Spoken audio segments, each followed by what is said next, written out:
Nós estamos quase chegando já no final desse livro de Juízes, e eu vou dar um nome a ele, eu vou dizer que é um trágico livro, porque ele traz muita tragédia, né? E vale a pena a gente lembrar que, desde o capítulo 17, nós estamos estudando mostras de caso, não é? A gente já viu até o capítulo 16 a história dos juízes, e agora a gente está vendo casos, porque o livro não acaba no capítulo 16. Acaba a história dos juízes, mas o livro não acaba. Então, o que nós temos do capítulo 17 até o final, o capítulo 21, são demonstrações, exemplos de como era a vida diária dessas pessoas. Então, a gente sabe que essa geração foi uma geração que não conhecia o Senhor e que também não conhecia aquilo que Deus havia feito por Israel. E a gente também já sabe o que significa essa frase. E agora, depois do período dos juízes, então o narrador começa a nos apresentar essas mostras de caso. Ou seja, como que é na prática a vida dessas pessoas que, a despeito de professarem a fé em Jesus Cristo, em Deus, a despeito de serem consideradas povo de Deus, elas viviam divorciadas de Deus. Trazendo isso para os nossos dias, era como se a gente dissesse, poderíamos usar o exemplo, que também é trágico, de casos de pessoas que, a despeito de frequentarem as igrejas, adorarem a Deus, elas não estão debaixo do governo de Deus. Como que é trágico isso na vida delas. Então era como se a gente estivesse pegando isso e trazendo para os dias de hoje. O primeiro caso foi o caso de Mica. Nós falamos sobre o caso dele, envolvendo a mãe dele, o levita andarilho e o povo lá de Dan. A gente viu que tragédia que foi isso aí, não é? A gente viu como que a idolatria, a religião caseira, a violência e a manipulação de interesses próprios imperavam ali nesses dias na sociedade, ali no povo de Deus, né? E essa primeira mostra de caso é interessante porque abrange a sociedade de Israel de um modo geral, como um todo. Então, os indivíduos estavam corrompidos, a gente viu isso na pessoa de Mica, a família estava corrompida, a gente viu isso na família de Mica, a cidade estava corrompida e a religião estava corrompida, porque nós temos também a figura do sacerdote ali para mostrar para a gente que tudo estava contaminado no povo de Israel. O capítulo 19, que é o que a gente vai ler aqui agora, inicia uma outra mostra de caso. Agora a gente vai ver como a sociedade de Israel entendia a mulher. Presta atenção nisso, não é 8 de março, viu, Valéria? Podia ter visto isso no dia 8 de março, né? Como que a sociedade de Israel entendia a mulher? A gente vai ver como o povo de Israel tomou a forma do mundo à sua volta. E a gente vai ver como os homens separados para o serviço de Deus, se corromperam. A gente vai ver isso no capítulo 19. Agora, antes da gente ler o capítulo 19, eu quero que você se prepare, porque é bem difícil ler esse capítulo. Ele talvez seja o capítulo mais trágico de todo o livro de Juízes. Ele é nauseante. Eu li esse capítulo e eu senti sabe aquela náusea de estar lendo uma coisa estranha, dolorosa, intragável, que é isso que a gente vai ler aqui agora. Tá certo? Então vamos lá, me acompanha aí no capítulo 19. Ô Lucas, pega aquele óculos lá dentro, pode ser aquele de mulher lá, aquele pretão, que é aquele que é o bom. Aquele estranhão lá mesmo, que se até aparecer o dono, eu vou usando aquilo lá, tá, irmão? Se for seu, você pode levar, viu, Berenice? É seu aquele óculos? Ele fica bem, tia, não é seu? Não. Eu estou usando ele de boa, eu não tenho, para mim é sem preconceito, tá, irmãos? Eu acho que esse óculos é de mulher, não sei. Vai embora. Vamos lá, capítulo 19. Lê comigo aí, tá? Ele é muito bom, viu? Olha só. Naquela época não havia rei em Israel. Essa frase é familiar, ok? Aconteceu que um levita que vivia nos montes de Efraim, numa região afastada, tomou para si uma concubina que era de Belém de Judá, mas ela lhe foi infiel. Deixou-o e voltou para a casa do seu pai em Belém de Judá. 4 meses depois, seu marido foi convencê-la a voltar. Ele tinha levado o seu servo e 2 jumentos. A mulher o levou para dentro da casa do seu pai e, quando seu pai o viu, alegrou-se. O sogro dele então convenceu a ficar ali, e ele permaneceu com ele 3 dias, todos comendo, bebendo e dormindo ali. No 4º dia, eles se levantaram cedo e o levita se preparou para partir, mas o pai da moça disse ao genro: coma alguma coisa e depois vocês poderão partir. Os dois se assentaram para comer e beber juntos, mas o pai da moça disse: eu lhe peço que fique esta noite e que se alegre. E quando o homem se levantou para partir, seu sogro convenceu a ficar ainda aquela noite. Na manhã do 5º dia, quando ele se preparou para partir, o pai da moça disse: vamos comer, espere até a tarde. E os dois comeram juntos. Então, quando o homem e sua concubina e seu servo levantaram para partir, o pai da moça disse outra vez: veja, o dia está quase acabando, é quase noite, passa a noite aqui, fique e alegre-se. Amanhã, de madrugada, vocês poderão levantar-se e ir embora. Não desejando ficar outra noite, o homem partiu rumo a Jebus, isto é, Jerusalém, com os 2 jumentos selados e com a sua concubina. Quando estavam perto de Jebus e já se findava o dia, o servo disse ao seu senhor: venha, vamos parar na cidade dos Jebuseus e passar a noite aqui? O seu senhor então respondeu: não vamos entrar numa cidade estrangeira, cujo povo não é israelita. Iremos para Gibeá. E acrescentou: ande, vamos tentar chegar a Gibeá ou a Ramá e passar a noite num desses lugares. Então, eles prosseguiram e o sol se pôs quando se aproximavam de Gibeá de Benjamim. Ali entraram para passar a noite. Foram sentar-se na praça da cidade. Ninguém os convidou para passarem a noite na sua casa. Naquela noite, um homem idoso, procedente dos montes de Efraim, e que estava morando em Gibeá, os homens do lugar eram benjamitas, voltava-se do seu trabalho no campo. Quando viu o viajante na praça da cidade, o homem idoso perguntou: para onde você está indo? De onde você vem? Ele respondeu: estamos de viagem, indo de Belém de Judá para uma região afastada nos montes de Efraim, onde moro. Fui a Belém de Judá e agora estou indo ao santuário do Senhor, mas aqui ninguém me recebeu em casa. Temos palha e forragem para os nossos jumentos e para nós mesmos, que somos seus servos. Temos pão e vinho para mim e para sua serva e para o jovem que está conosco. Não temos falta de nada. Você é bem-vindo em minha casa, disse o homem idoso. Eu vou atendê-lo no que você precisar. Não passe a noite na praça. E os levou então para sua casa e alimentou os jumentos. Depois de lavarem os pés, comeram e beberam alguma coisa. Quando estavam entretidos, alguns vadios da cidade cercaram a casa. Esmurrando a porta, gritaram para o homem idoso, dono da casa: traga para fora o homem que entrou na sua casa, para que tenhamos relações com ele. O dono da casa saiu e lhes disse: não sejam tão perversos, meus amigos. Já que esse homem é meu hóspede, não cometam essa loucura. Vejam, aqui está minha filha virgem e a concubina do meu hóspede. Eu as trarei para vocês e vocês poderão usá-las e fazer com elas o que quiserem. Mas nada façam com esse homem, não cometam tal loucura. Mas os homens não quiseram ouvi-lo. Então o levita mandou a sua concubina para fora e eles a violentaram e abusaram dela a noite toda. Ao alvorecer, a deixaram. Ao romper do dia, a mulher voltou para casa, onde o seu senhor estava hospedado, caiu junto à porta e ali ficou até o dia clarear.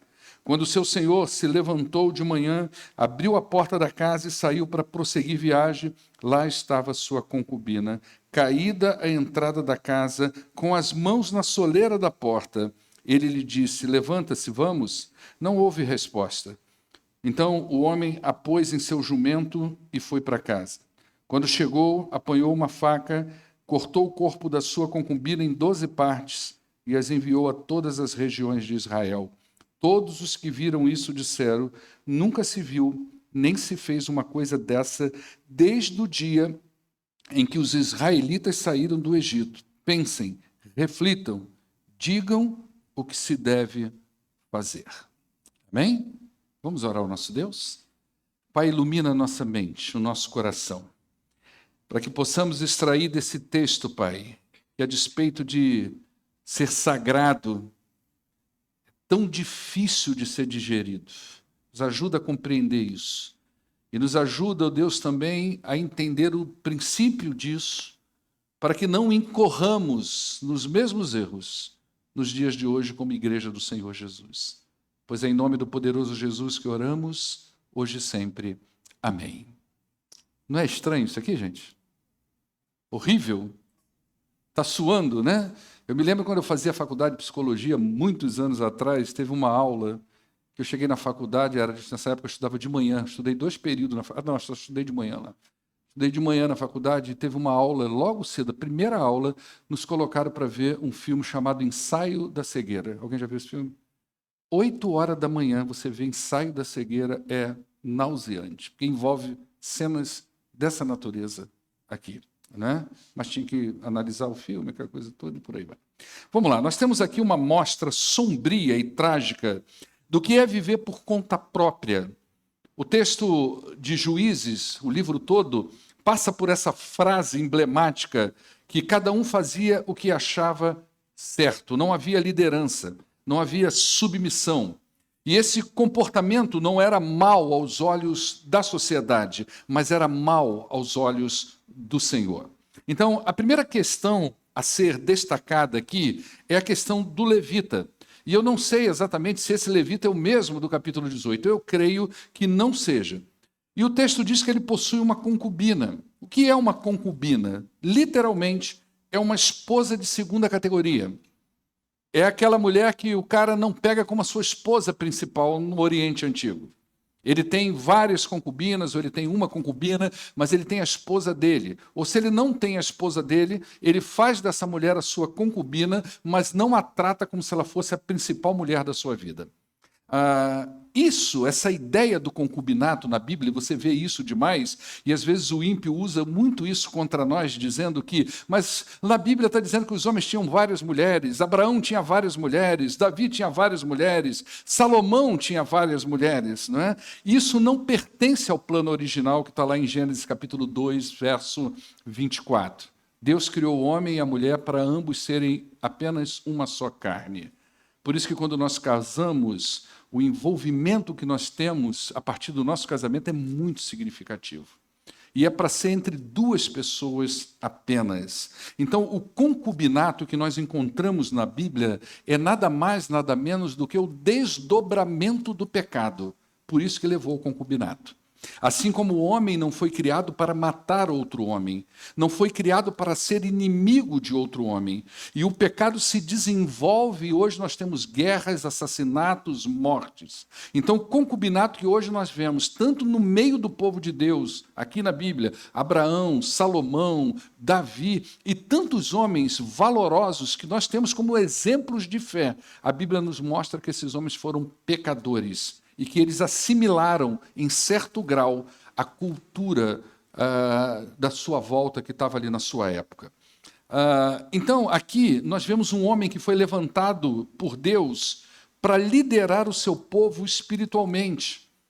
E esse tipo de negócio não deve haver no meio do povo de Deus. O levita é uma mostra que a distorção estava presente na vida de homens que foram levantados para serem santos diante de Deus. E isso vai mostrando para nós como que a liderança, a religião de Israel estava completamente corrompida e como nós precisávamos de um mediador, porque um sacerdote, um levita, ele era um mediador. Como que nós precisamos de um mediador que seja perfeito. Então, cada homem pecador desse, cada texto que destaca o erro de um líder religioso, está mostrando, está pavimentando a estrada da necessidade. Nós precisamos de um mediador perfeito, e isso nós encontramos apenas em Jesus Cristo.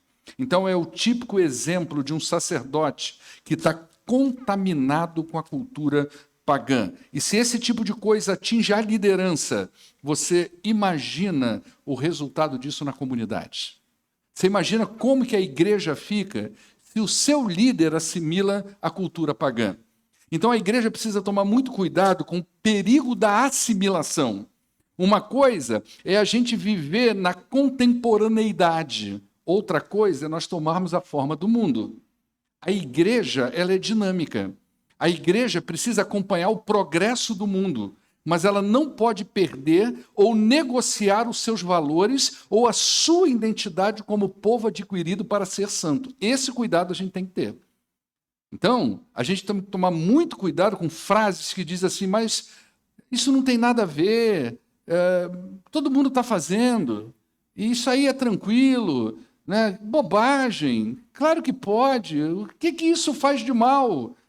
E nós vamos colocando isso dentro das nossas igrejas, e como eu estudei com os homens aqui essa semana, no nosso curso, esse tecido social já está esgaçado, já está poluído pelo pecado, e a igreja não está numa bolha, e se está furada essa bolha, a ponto de que essas coisas não atingem a gente. Atinge sim. E a gente tem visto isso na vida de muita gente, de muito crente, de muito líder, de muito pastor, que hoje estão dentro das igrejas, com Bíblia na mão, num púlpito, mas a sua vida é completamente fora da realidade para a qual ele foi levantado como povo ou como líder espiritual. Não é? Então a igreja precisa acompanhar sim o progresso do mundo, mas sem perder ou sem negociar os valores e a sua identidade como povo adquirido pelo sangue de Jesus para ser povo santo, para ser povo consagrado, para ser sacerdote, luz e sal dessa sociedade tão perdida. Né? A segunda questão tem a ver com relação à visão que o texto nos apresenta sobre a mulher. Esse tema ele vai emoldurar, pelo menos na minha visão, uma boa parte do capítulo 19, ou dessa narrativa, que não termina no capítulo 19. Né? Em primeiro lugar, nós temos uma mulher infiel. Está aí no verso de número 2. Diz que ela foi infiel com o seu marido. O texto diz que ela abandonou a sua casa e voltou para a casa dos seus pais. Essa atitude da mulher não era vista com bons olhos naquele tempo. Principalmente numa sociedade onde aquele levita, além de marido dela, era o senhor dela. Aquela concubina pertencia àquele homem. E esse abandono dela, essa atitude dela de sair da sua casa, de ser infiel e voltar para a casa do pai, não tem nada a ver com uma atitude que hoje uma moça casada poderia tomar. Ela brigou com o marido, saiu, voltou para a casa da mãe. Isso aqui é uma atitude muito grave.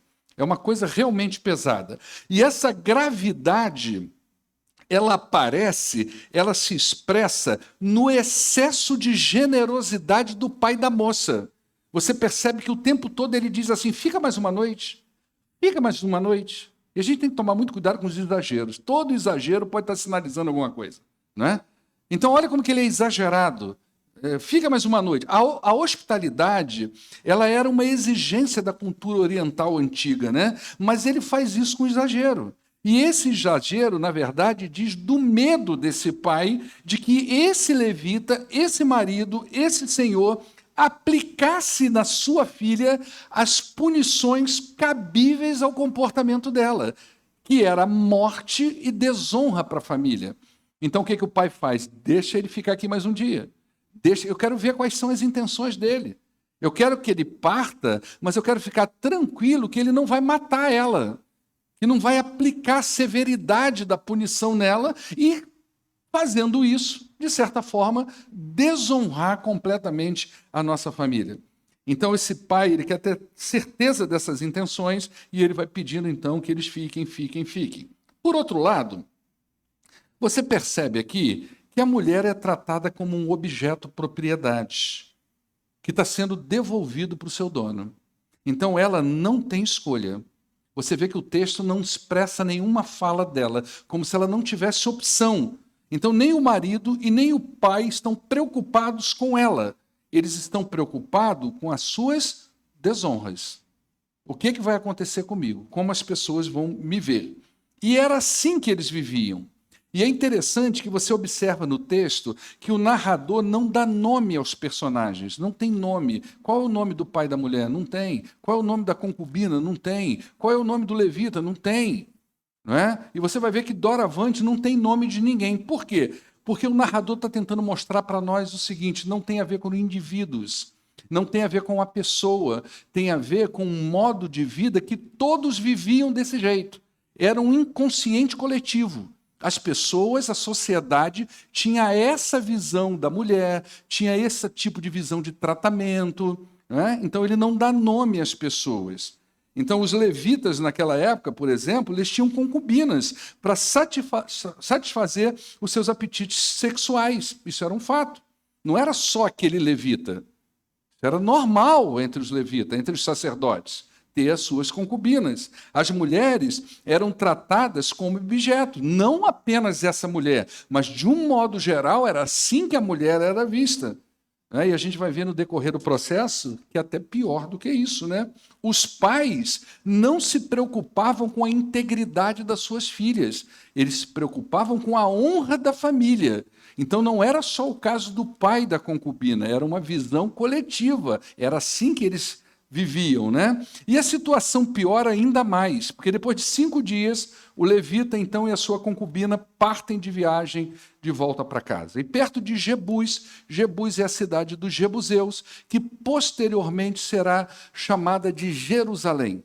Eles partem, chegam a Jebus, né?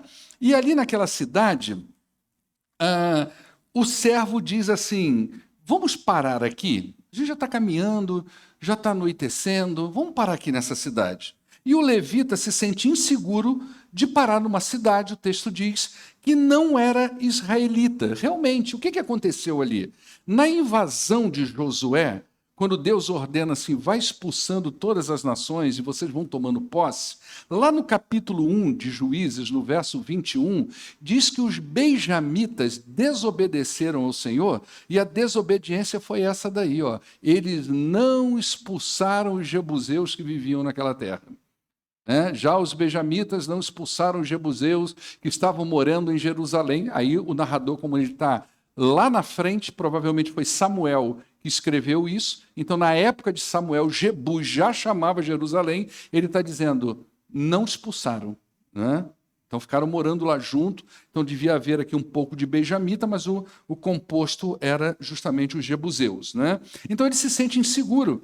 E ele pensa, não, vamos mais para frente um pouquinho, Vamos passar por Gibeá, uma cidade benjamita. Ele pensa, lá eu vou estar seguro, lá a gente pode passar a noite. Mas nem tudo parece o que é, Nem sempre as pessoas chegam numa igreja e encontram um lugar perfeito. Verdade ou não é, irmãos? Ao contrário, a recepção acolhedora que ele tinha recebido do genro, do sogro, desculpa, ele não experimenta na cidade de Gibeá. O que ele percebe ali é uma grande frieza. As pessoas foram frias. Ninguém veio receber essa gente. A hospitalidade, mesmo sendo primordial nos tempos do livro de Juízes, ninguém veio recebê-los. Ninguém veio dar uma informação. Ninguém perguntou nada. Os benjamitas não eram acolhedores. E logo, logo, eles mostrariam o seu lado mais sombrio. No meio desse processo aparece um homem idoso. E esse homem idoso não é um benjamita. Ele não é de Gibeá, é uma pessoa de fora. Ele viu aquela família na praça e ele oferece acolhimento. E esse homem idoso, então, oferece um abrigo e deixa o levita, juntamente com toda a sua comitiva, bem à vontade. Olha, vai lá para casa, mas eu tenho palha, eu tenho vinho, eu tenho pão, eu não preciso de nada que você me ofereça. O levita está dizendo para aquele idoso o seguinte, o senhor não precisa se preocupar, porque o senhor não vai ter custo nenhum com a minha permanência na sua casa. Eu só preciso de um lugar para dormir.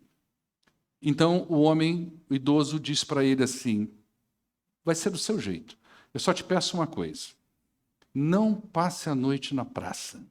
O verso 20 revela a preocupação daquele idoso. Não passe a noite na praça. Porque esse homem já sabia dos perigos daquela cidade. Ele já conhecia o povo daquela cidade. Ele já sabia o que eles eram capazes de fazer. E aí no verso 22, o perigo se revela.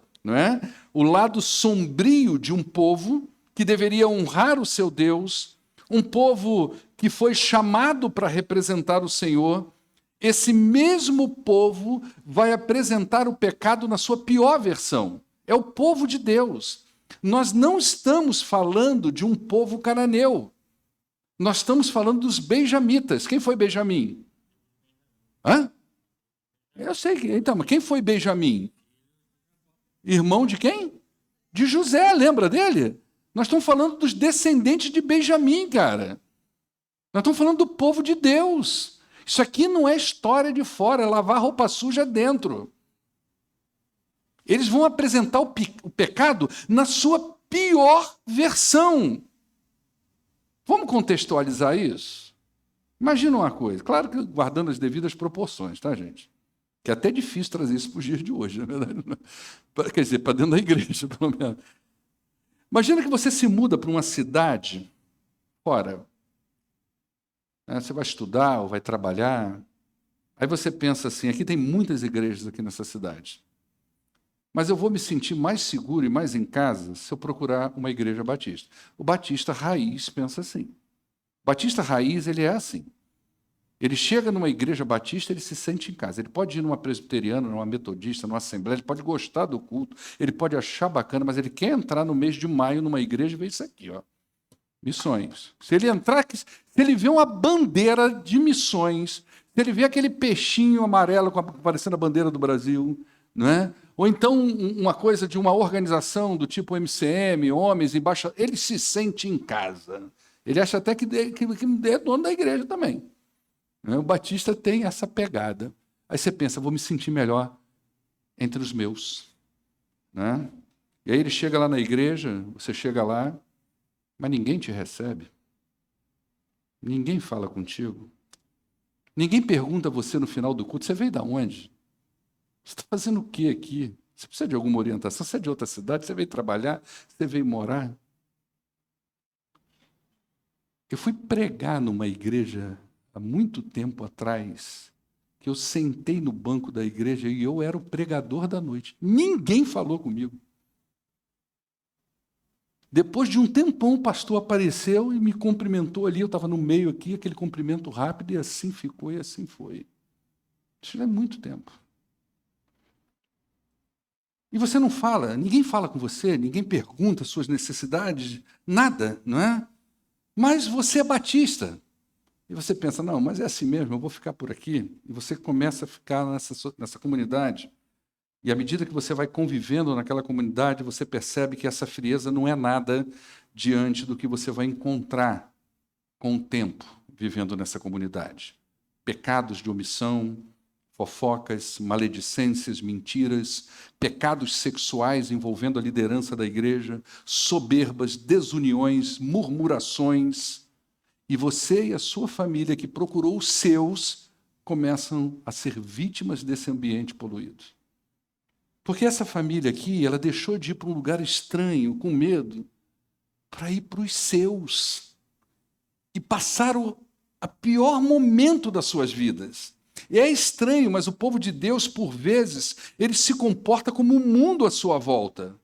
E o que vai acontecer em Gibeá não é novo, não é? Mas a gente não esperava que isso acontecesse no meio do povo de Israel. Né? Então, o texto diz que quando eles estavam entretidos, alguns vadios da cidade cercaram a casa, esmurraram a porta, gritaram para o homem idoso, dono da casa, tragam eles para fora.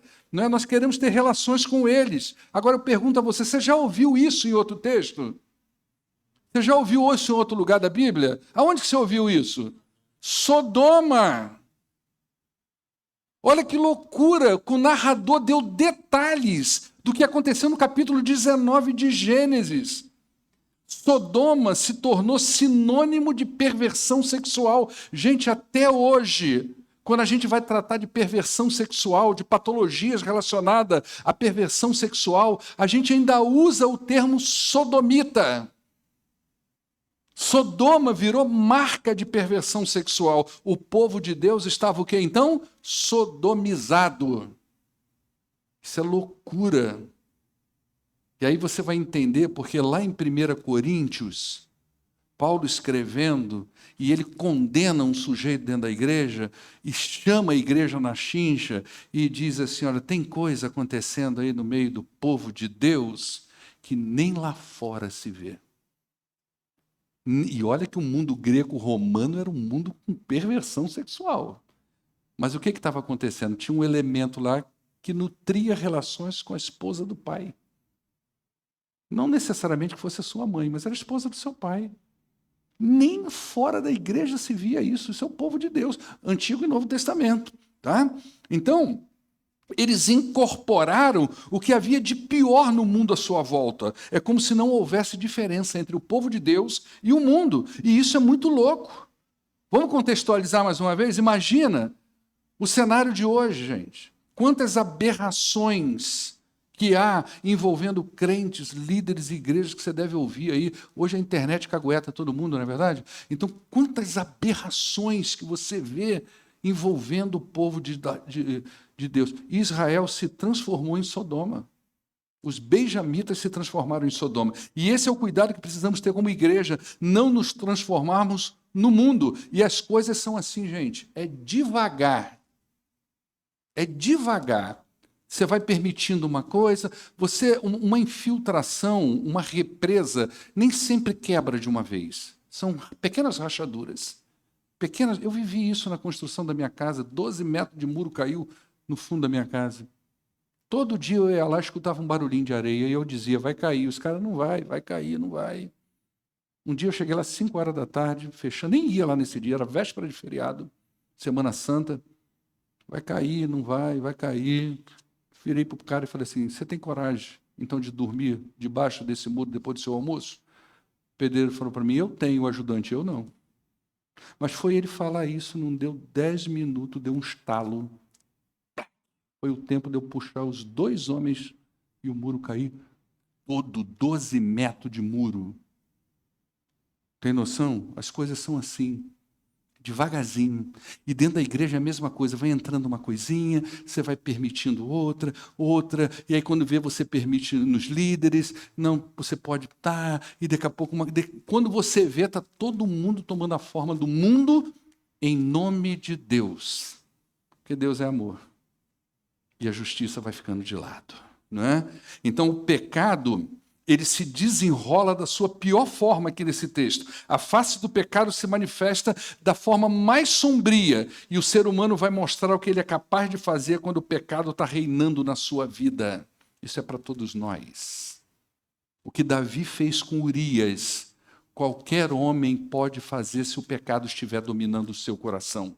Ele pode estar dentro da igreja, ele pode ser um líder, ele pode ser um pastor, ele pode ser um diácono, ele pode ser um introdutor, ele pode ser um ministro de música, não importa. Se o pecado estiver dominando o seu coração, ele é capaz de fazer o que Davi fez. Davi era um homem segundo o coração de Deus. Então nós temos que aplicar a palavra de Deus na vida da gente. Quero analisar com você 3 questões aqui. Primeira, a oferta do idoso. Depois, a perversidade dos homens e a atitude dos levitas. A primeira e a terceira se complementam. A gente vai passar por isso de forma rápida. Primeira, olha só. Quando os vadios bateram na porta, o idoso pediram a ele os homens da casa. Certo? Não foi isso que os caras pediram? Pega os homens. Por que ele ofereceu às mulheres? Por que ele não pegou o servo do levita e falou assim, vai você no lugar do seu. Por que ele pegou a filha dele virgem e a concubina e falou assim, vai vocês duas, eu vou dar vocês duas. O levita levantou, por que ele não deu o servo dele, deu a mulher dele para os caras? Já se fez essa pergunta? O idoso faz essa proposta. Vejam, aqui está minha filha virgem e a concubina do meu hóspede. Eu vou trazer para vocês, vocês vão usar ela a noite toda, da maneira que vocês quiserem, mas não cometam tal loucura. O que era loucura? Pegar o levita, né, e os outros 2 homens que estavam com ele. A resposta é trágica, gente. Tanto para o pai da mulher, quanto para o marido, e quanto para esse idoso, a mulher era apenas uma propriedade. Uma propriedade que podia ser descartada. Uma propriedade que tinha um valor muito menor do que um homem. Não se comparava isso.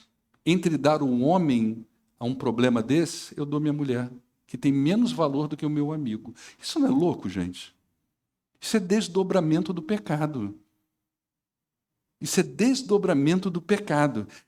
Esse conceito sobre a mulher foi assimilado e aceito pelo povo de Israel. Então não foi assim que Deus planejou o homem e a mulher. Ambos têm valor e dignidade perante o Senhor.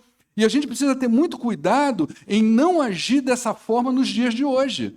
Então, os papéis do homem e os papéis da mulher, eles são definidos nas Escrituras. Nós temos papéis estabelecidos, papéis diferentes, mas dignidade igual.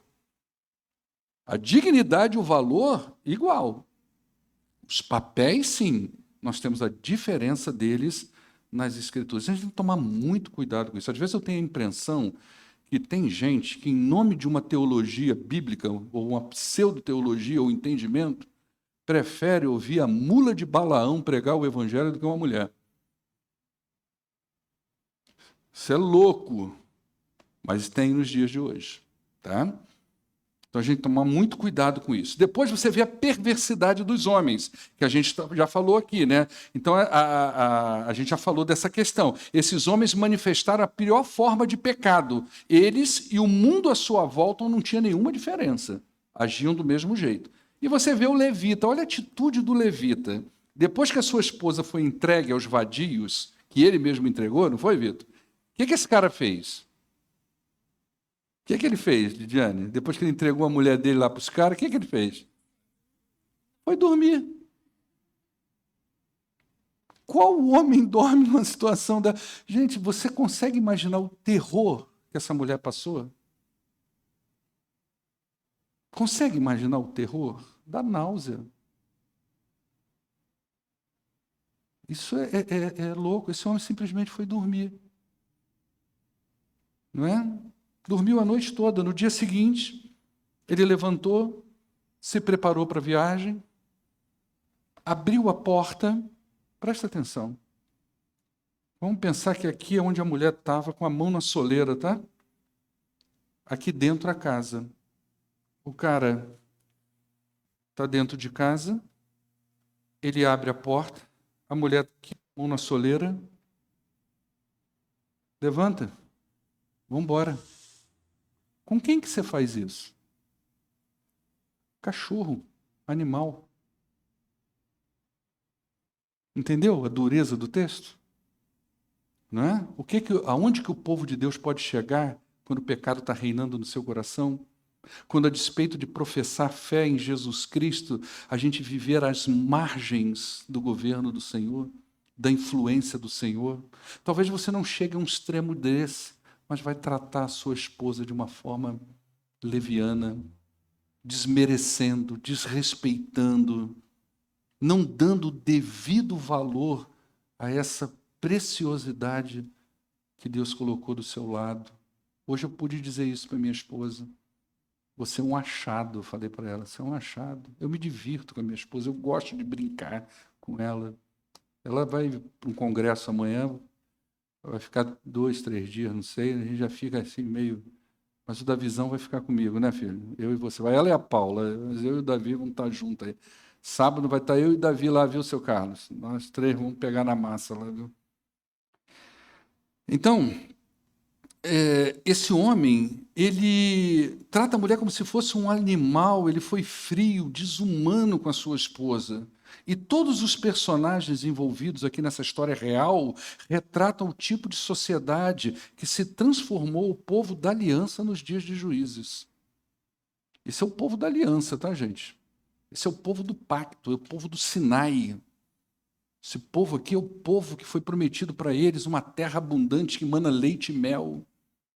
Não é? Então o levita ainda faz uma coisa pior, ele pega a sua mulher e corta em 12 pedaços. E ele faz isso e distribui nas regiões de Israel como uma forma de mostrar a todo Israel que ele queria vingança. Toma aqui um pedaço da minha propriedade, eu quero me vingar. Mas ele queria se vingar não porque amava a sua mulher ou porque se compadeceu dela, mas porque danos foram causados à sua propriedade. Ele perdeu um bem, uma propriedade. E ele quer o direito de volta, ele quer se vingar. E a gente vai ver isso no capítulo 20, que ele conta uma história completamente editada para fomentar o povo contra... Vai ter uma guerra. Isso aqui, do capítulo 20, vai desenrolar uma guerra. E essa parte da história termina com a seguinte fala do narrador. Todos os que viram isso disseram, nunca se viu, nem se fez uma coisa dessas desde o dia em que os israelitas saíram do Egito. Pensem, reflitam e digam o que se deve fazer. O narrador está dizendo isso, né? Eu creio que tanto a atitude do levita quanto a dos homens vadios, todos eles envolvidos, até da mulher antes desse crime, né? Tudo foi comportamento assustador, estranho, horroroso, quando o povo de Deus decide viver às margens do Senhor. O que a gente aprende disso aqui? Um dos maiores perigos que a igreja está enfrentando hoje é o de se parecer com o mundo. Isso é trágico. Nós não somos o mundo, gente. Existe uma linha divisória. Existe um limite entre nós e o mundo. Isso precisa ficar claro na mente, no coração de todo aquele que se converteu ao Senhor Jesus. Nós estamos no mundo, diz a palavra do Senhor, mas nós não pertencemos ao mundo. Então, nossos valores, nossos princípios, eles são estabelecidos a partir das Escrituras Sagradas. É aqui que nós aprendemos o que é ser um cidadão dos céus. Quando você vive segundo os princípios e valores do mundo à sua volta, você está abrindo mão da sua cidadania. A constituição da sua pátria celestial são as Escrituras. É aqui que é o nosso código de honra. É aqui que estão os nossos princípios. A sociedade jaz no maligno e amar o mundo é declarar-se inimigo de Deus. A igreja perde a sua força, a igreja perde o seu propósito quando ela adota os padrões do mundo. Então a mulher, em lugar nenhum da Bíblia, é colocada como inferior ao homem. Ambos foram criados para glorificar a Deus. Temos papéis diferentes, mas valor e dignidade iguais. Assim como nós exigimos respeito, temos também que respeitar as mulheres. Amém? E ai de nós se não fosse elas. Verdade ou não, irmãos? Imagina se o mundo só existisse homem, gente. Eu não queria nem estar aqui. Vamos terminar? Deus abençoe a vida de vocês. Próxima quinta-feira a gente vai no capítulo 20. Né? Às vezes dá vontade de pegar tudo e fazer uma síntese, mas aí acaba passando detalhezinhos que eu acho que... Quantos aqui já leram esse capítulo, gente, essa história? Até ainda bem que muita gente já leu, né? Mas é uma história, né? Não sei se vocês tiveram esses detalhes, né? Pensar. Já leu? Você passa por ela, né? Mas hoje a gente apresentou ela assim, dando alguns detalhes, né? Igual eu estava falando para um rapaz ele estava lendo a Bíblia também, e eu falei para ele, está lendo Josué e tal, aí eu contei um pouquinho da história de Josué e Juízes. Falei, lê com essa cabeça aqui agora, você vai ver que você vai ter um entendimento diferente. Ele, não, vou fazer isso. Né? Vamos ficar de pé, então. Vamos orar ao nosso Deus.